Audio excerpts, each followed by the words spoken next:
Um, Hey everyone, welcome back. What we're going to be doing today is interviewing Judy from SkillBites.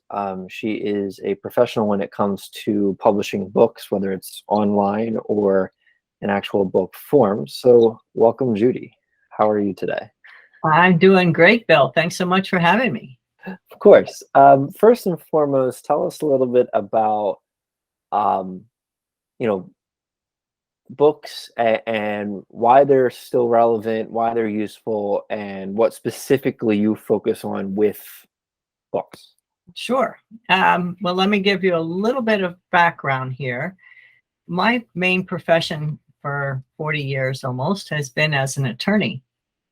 I have done a lot of presentations at bar associations and other organizations, written a lot of articles, and these presentations and articles were really good content. And I felt like there was more that I could get out of them than the occasional presentation or article that I was writing. It occurred to me that I could take that great content and turn it into a book or a series of books. I decided to do a series of short books because they'd be quicker to read for my target audience, and they'd be a lot quicker for me to write and get published. Okay. So that's one thing you can do with a book, is you can take content that's not getting you any value that you've already created and put it into the form of a book where it will get out to a lot more people, give you a lot greater visibility and enhanced credibility from this material that you've already created. One of my books was on building successful partnerships. And not long after I published that book, I got a call from a father in Texas whose son and daughter and son-in-law took over the business that he created, and they were not getting along. And he found my book online and contacted me to help him figure out how he could get his kids to work well together in his business. Now, I would never, ever have gotten that call had it not been for my book.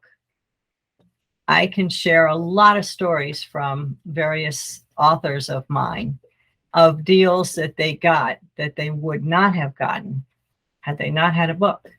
So it's a great tool for getting more business and getting the right kinds of business when you're writing a book that is in alignment with what you want to offer and what your ideal prospects want from you. Absolutely. I definitely agree with that credibility factor. And I think that's why a lot of people go into the idea of writing a book.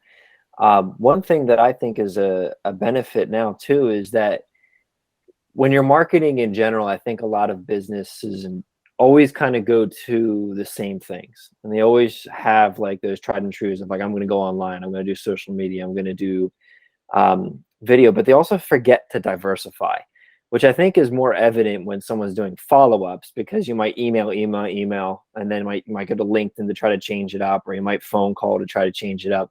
But I feel like a lot of people have to do the same thing in marketing.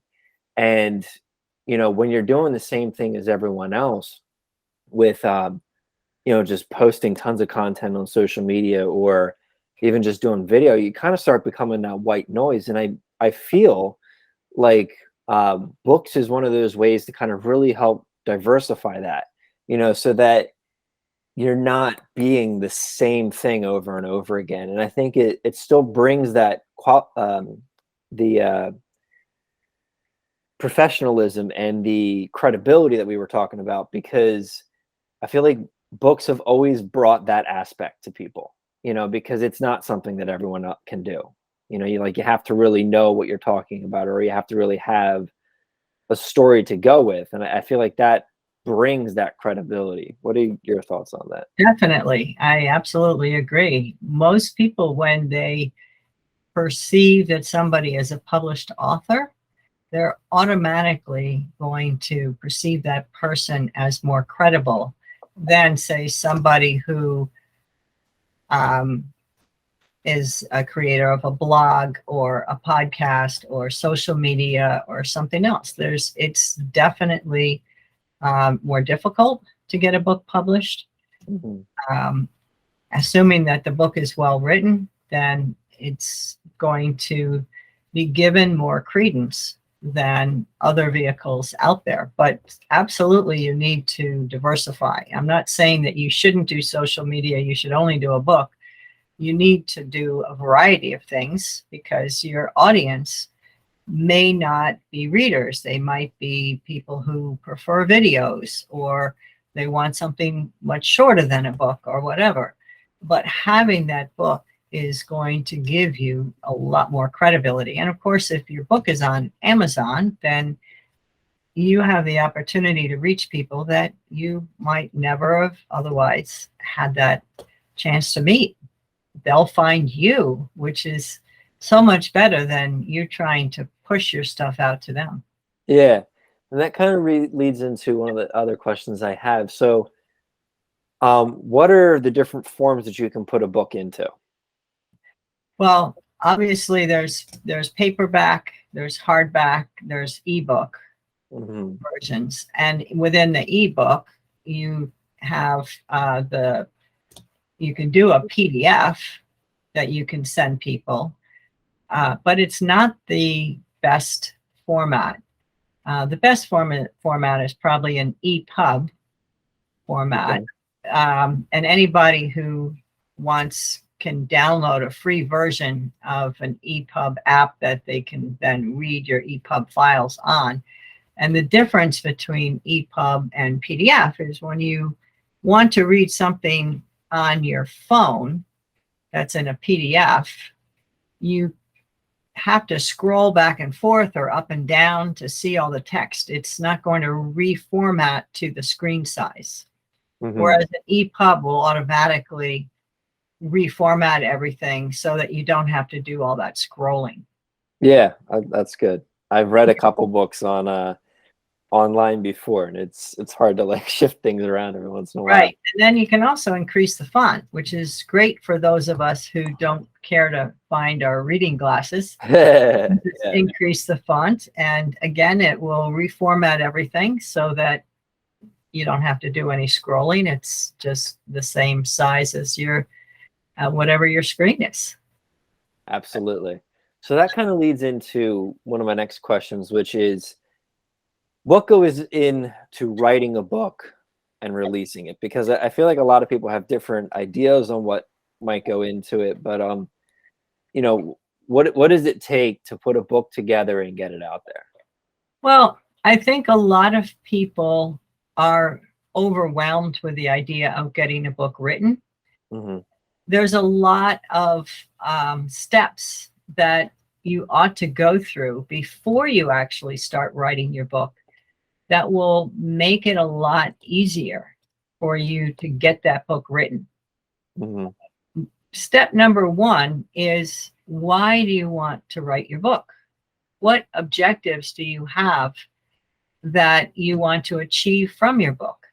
Because until you identify that, you're not likely to come up with the right topic that's going to get you the results that you want. Hmm.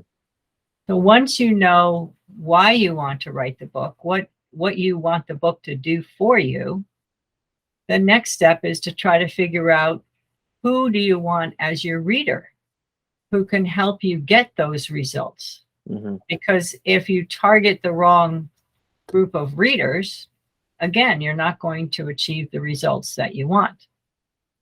And then step three is to figure out what topic will help you get the results you want, and that would be meaningful to those target readers that you're seeking. Because if you don't have the right topic for your book, then it's going to be a waste of your time and effort to get the book done. Yes, you'll get some benefit, but you won't get nearly the level of benefit that you would get if you wrote a book that's on the right topic. That is so critical. And then there's other steps like putting together your outline and gathering all the material that you may already have on your topic so that you don't have to start from scratch. You've already got this great content developed that you can repurpose, and you can have you can get your book done a lot faster.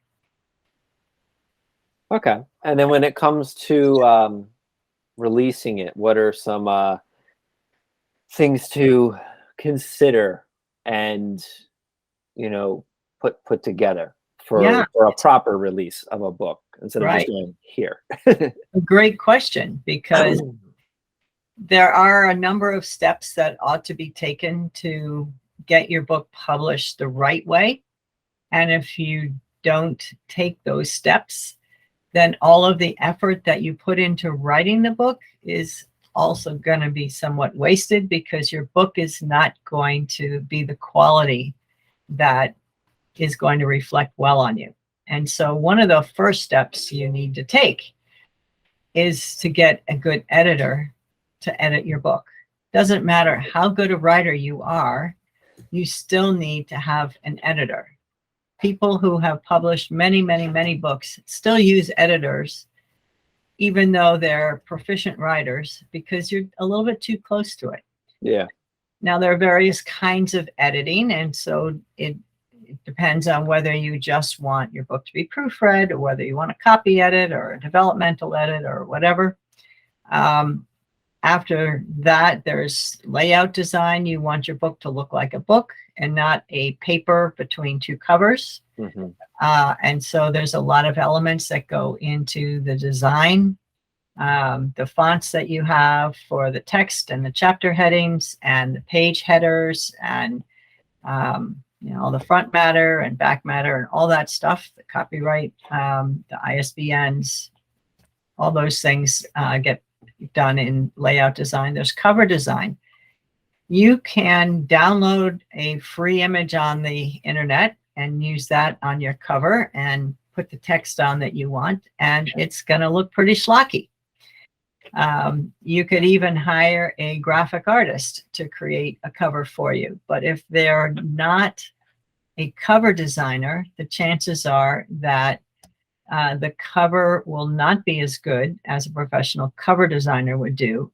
And also, there are printing specifications that graphic artists may not be aware of, different margins that have to be met and things like that.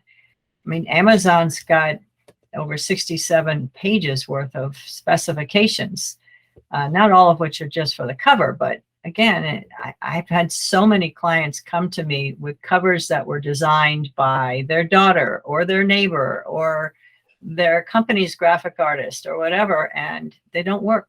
I try to upload them and I get error messages from Amazon, and that causes delay and extra cost to get the cover redesigned to meet the specifications. Yeah. And then there's all the issues with the publication. It's free to publish on Amazon. You can create your account very easily. It's free to create an account. You can upload the files. But again, if they don't comply, it's not going to go through. If you just decide to skip the optional things like identifying keywords and categories and book description and things like that, you miss out on people being able to find your book. And I've had clients come to me to say, well, how come I can't find my book on Amazon? It's like, well, you put a TM in your title. You can't search without that TM to find your book. So let's take the TM off of your title. The trademark symbol.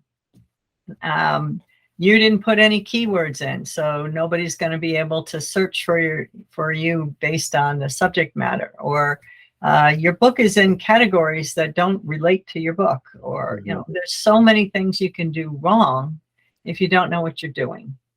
Yeah. So basically, there's a lot of things that go into publishing your book properly so that your book actually gets you the results that you want. Absolutely. Yeah. So when someone's looking to put a book together, what's a realistic timeline for them to expect from I'm going to write a book to it's now out there? Well, I can give you a realistic timeline from the time their book is done Hmm.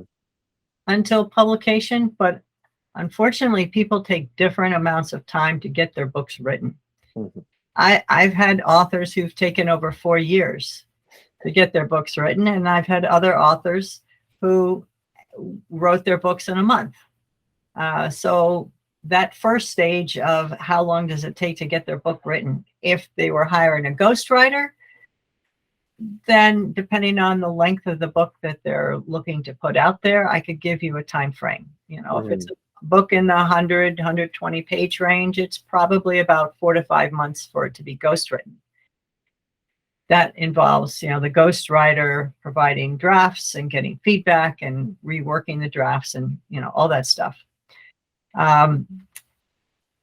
From the completion of the manuscript to publication is generally in the 4 to 6 month range, depending in large part on the author's ability to turn around drafts. So if I get them an edit file that the editor has edited their book and they wait 3 weeks to get it back to me, I'm not going to make a 4-month time frame. Hmm. Or if I get them a proof of their book and they decide that, oh, there's a chapter that I should include that I forgot about, and we have to go back and add the chapter, get it edited, redo the layout design, redo the cover because now the spine width has to change. Hmm. That's going to delay everything. Yeah, of course. So without those issues and with a fairly prompt turnaround time by the author, a short book in the 50, 70 page range might be 4 months. A longer book, 100, 120 pages, might be 6 months. It's going to take longer for the editing for the longer book. Yeah. Okay. That's good to know. So my next question is, Can I go back to that question for just a sec? of course. That's my time frame. Yeah. There are publishers who take longer.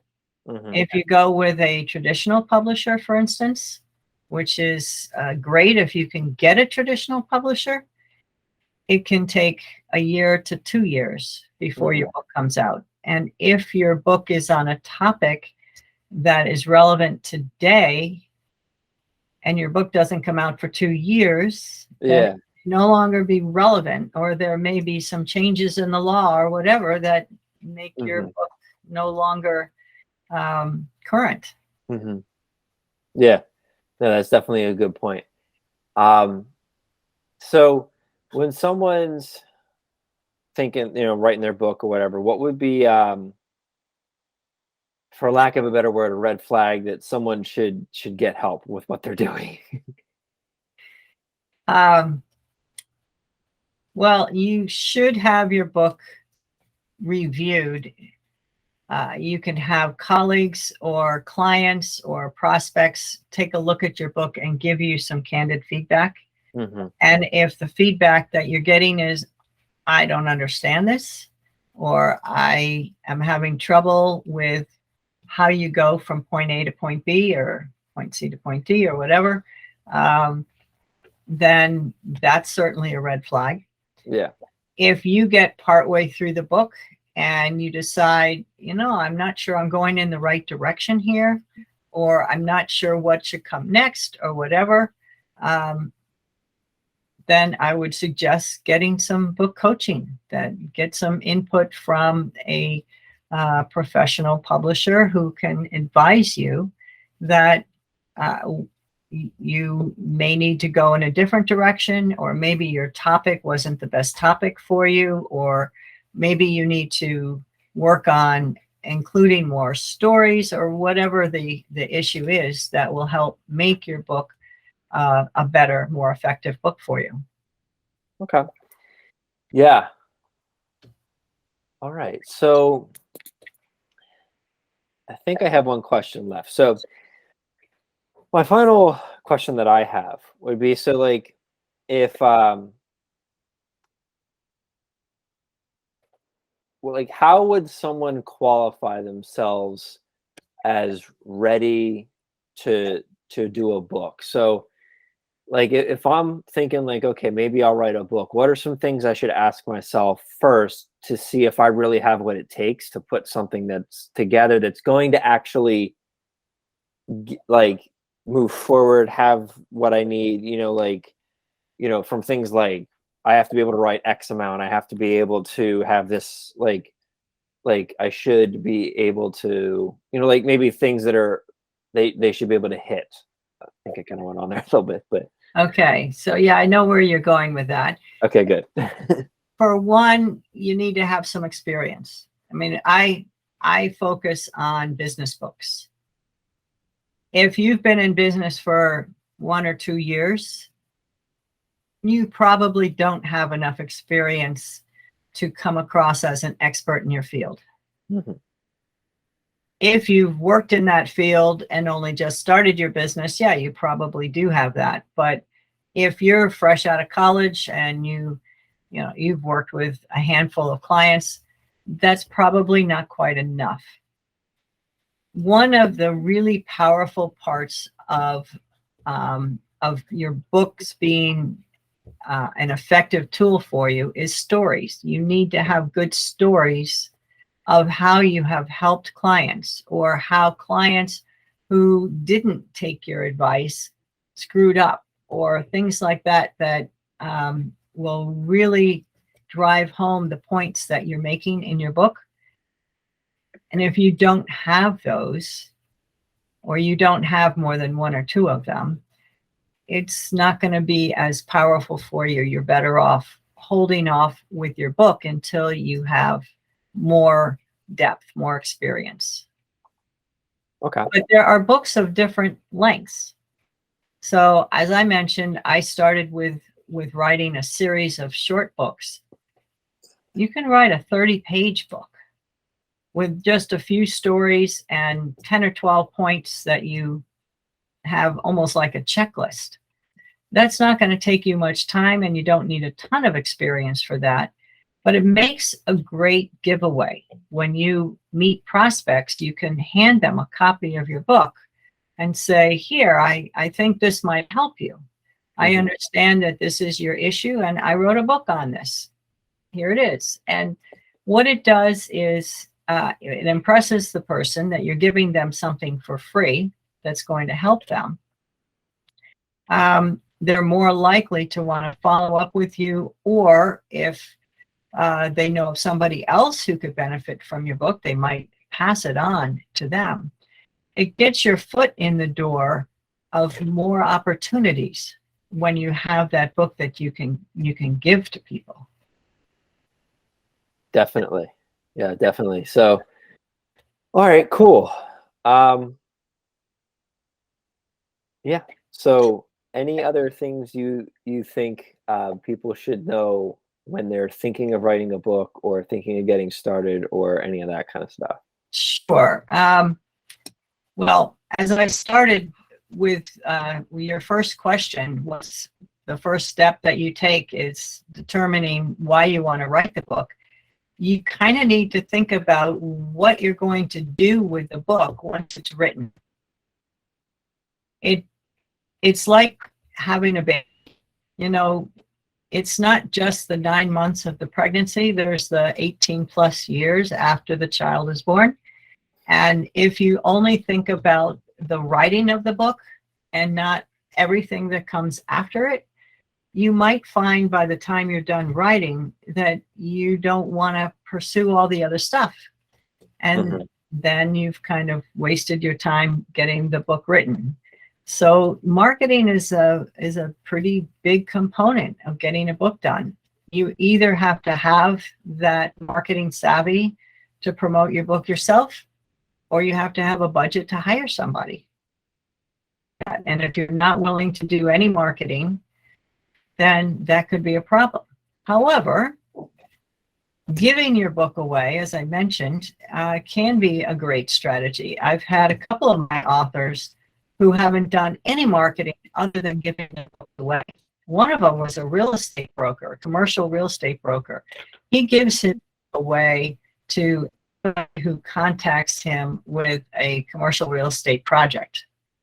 And he estimates that he's gotten over $200,000 worth of revenue from additional projects because he's given his books to people who have then contacted him for projects that he otherwise would probably never have gotten. I have a chiropractor client, and that was his strategy as well. He keeps copies of his book in his waiting room, and he invites people who come in to take a copy of his book. Well, he keeps track of new patients, how they heard of him. And he's identified that he's gotten over $60,000 of business from new patients because of his book. Now, his book was on eliminating headache pain. And interestingly, his new clients are not always people who come to him with headaches, but because he wrote a book, even if it was on headache pain and they have some other type of pain, they realize he's the expert, and so they're coming to him. Absolutely. That's really cool. The power of leveraging and also knowing how to do it is always the amazing part of it. So thanks so much for your time. I really appreciate it, Judy. Again, Judy from SkillBites, a professional publisher and someone that you need to contact if you really ever want to put a book together, especially in the business field. Thanks for joining us. Again, I'm Bill Marshall, and I will see you next time.